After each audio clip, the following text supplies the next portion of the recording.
pleased to introduce Bruce Price, if you haven't met him. And it was really fun working with Bruce on this show. I have to say, I arrived in Denver in October, and this is the first, I think the second, third week I was here.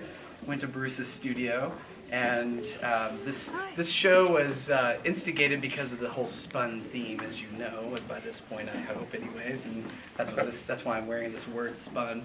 And so in this particular series, Bruce was working with textiles and pattern, and Gwen Chance had got wind of that and invited Bruce to be a part of the whole Spun action adventure. Thank you, Adventures in Spun.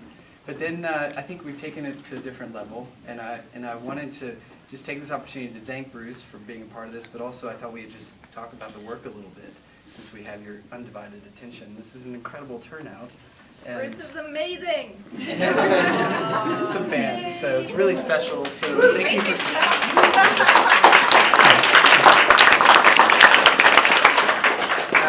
One of the things I really wanted to do when I arrived here was to get out and meet local artists and engage in the community, because it's what I enjoy doing as a curator. They've kept me pretty busy here, so I was really pleased to be able to just jump right in with the local artists and one of the most prolific artists, as you all know, that I've ever met. So whittling this down, it was fun as well, and I think we did a really nice job of it. And Bruce, would you like to say a few words? Do I need to? Yeah. I know he's really shy. So yeah. Well, I was saying earlier, actually, that, if anybody, most of you know me, so I can pretty much talk about anything, whether I know anything about it or not, and sound like I know what I'm talking about. This is why I teach. Except for my own work, which I have a hard time talking about. And as I've been thinking about that, I think that part of the reason why is, yes, because it's very personal and, all that, but because I'm interested in making something that I don't understand.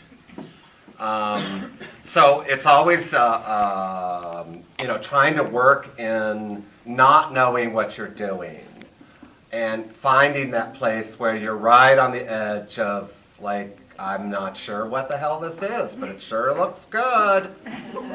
So putting words to it is, of course, contrary to that. So I try, that's one of the reasons why I make so much work, is because I'm trying to make it fast enough so I can stay ahead of my capacity to understand what I'm doing. That makes sense. So we narrowed it down somewhat. and so looking from 2007 even into very recently, you were working with, and starting, it's more or less in chronological order. We've mixed it up a little bit.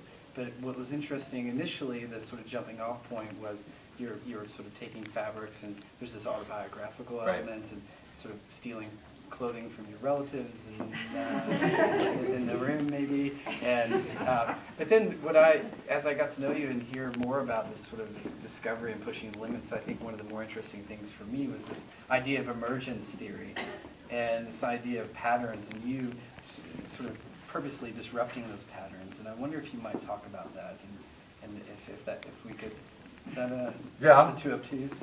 No.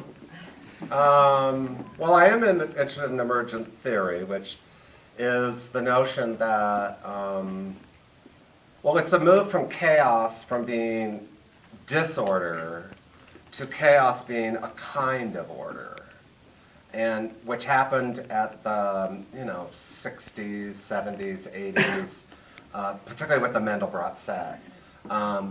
And the notion is that order just spontaneously emerges in the world, as opposed to you have somebody, top down, something up here designing how the world looks. Which is a kind of radical change in how we understand order to exist. So for me, I was interested in the emergence because of that whole notion of not knowing what I'm doing, always trying to work ahead of the head that I have that's trying to make sense of the world and trying to work on the other side of that. So, responding very directly to materials. And the reason why the autobiographical aspects are in here Yes, it's about my family, but for me it's more about the fact that I was walking up the stairs, and at the top of the stairs was a bag of trash that my sister Lynn had left at the top, and in there was this gingham mock-up dress thing she'd made for my sister, and I was like, oh, I was looking for a pattern, there it is. And my stepmother, who is over here, has tons of fabrics, and they were moving here, and it's like, oh, fabrics, let's look and see what they have. So it isn't so much that I'm using it for autobiographical purposes, it's just what's in front of me.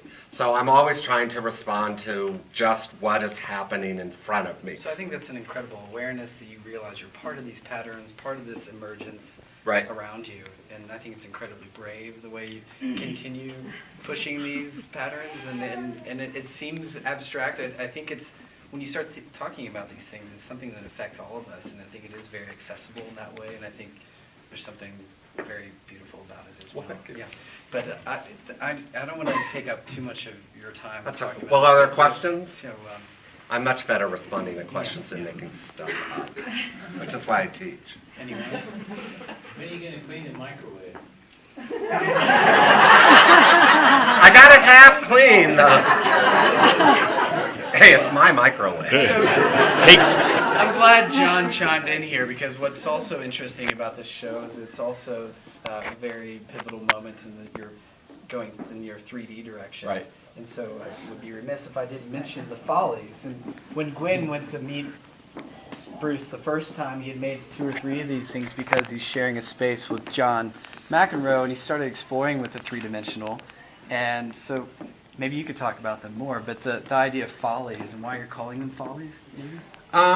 Well, John got in here because he curated that collection. So when I walked into the studio, or excuse me, yeah, in this studio, this shelf was hanging on the outside wall of the studio, and these pieces were exactly like they are on the shelf. And I said, I want that in the show. I love it, and it's sort of perfect, and I wouldn't really want to change out any of the objects. And so that's, so I don't know if it says that on label, but John arranged the pieces. I wasn't happy about that, so I took it off. Oh, okay. And so, so Follies, go. Well, Follies, first of all, a folly in architecture is a building that it's generally useless. A lot of times you can't even get in them. There's no real door. And, therefore aesthetic or mood or atmosphere. And James right? Turrell makes these folly structures. There's a few artists that use follies, but they're more of a Victorian opulence. Right. And there's, like faux neo-Gothic, and, we still get all that. And I was interested in it, I became aware of them because of, some research I did into ornamentation. So this notion of a building that itself is an ornamentation as opposed to something that carries ornamentation. Also, of course, it has the idea of it's a folly to do that, or a mistake, or a foolish action, or something like that. And to me, that kind of captures my sort of attitude when I'm working with things, because, oh, it's on the floor and it's dirty. Oh, look at that lovely dirt. Stick it in a piece. So there's a kind of attitude towards stuff that just happens. And I was interested in that.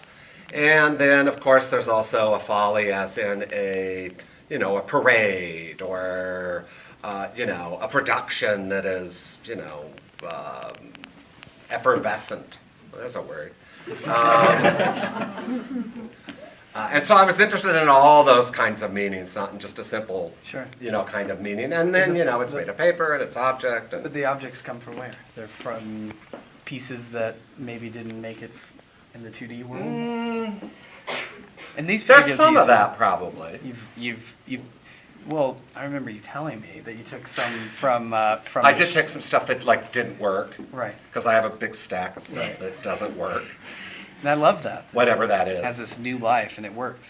Yeah, and my shirts get in here quite a bit. I mean, this is my shirt. It probably didn't work. Right there. Yeah. And it was actually my favorite shirt, but then I got holes and all that kind of stuff. And no doubt this will end up somewhere. But So there's, the fabrics come from all, and I didn't know what I was doing, and I hadn't really done a lot of 3D work, and so that's not a reason not to do it, that's a reason to do it. So suddenly I was like, oh, wow, I'm making objects. Who knew? Right? And that's what I love, is that moment where it's like, oh, I didn't even know I knew how to make these. But you've always made objects. I would argue that these are all objects. Okay, that's true. And speaking of 3D work, The way you display them. Well, that's true, and I did those boxes, and, those hyper-geometric boxes that use the Fibonacci series and all that kind of stuff. Yeah, but they're also, it's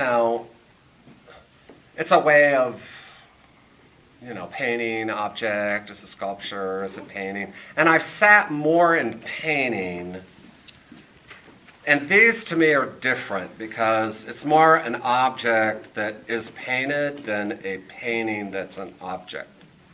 That makes sense at all. You buy that? Yeah. Sure. Yeah, You're gonna buy They're that? paintings that acknowledge themselves as objects. This is not a debate. Sexy. He can call it what he wants. Any other questions? Well, on that note, thank you all for coming out and supporting Bruce and the show.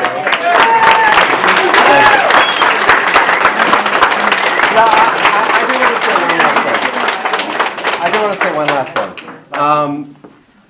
This is a great triumph for me, and yay, I deserve it, right? But I'm also really, really lucky because I had the right work at the right time for the right reason, and there are in this room full of amazing artists that should have shows here too. So I just want to, it's not just me, Denver is blessed. So I just wanted to say that. For all the artists here, thank you, thank you. that was nice. That was so nice. Very awesome. I can be meaningful if I have to. Well done with your anxiety.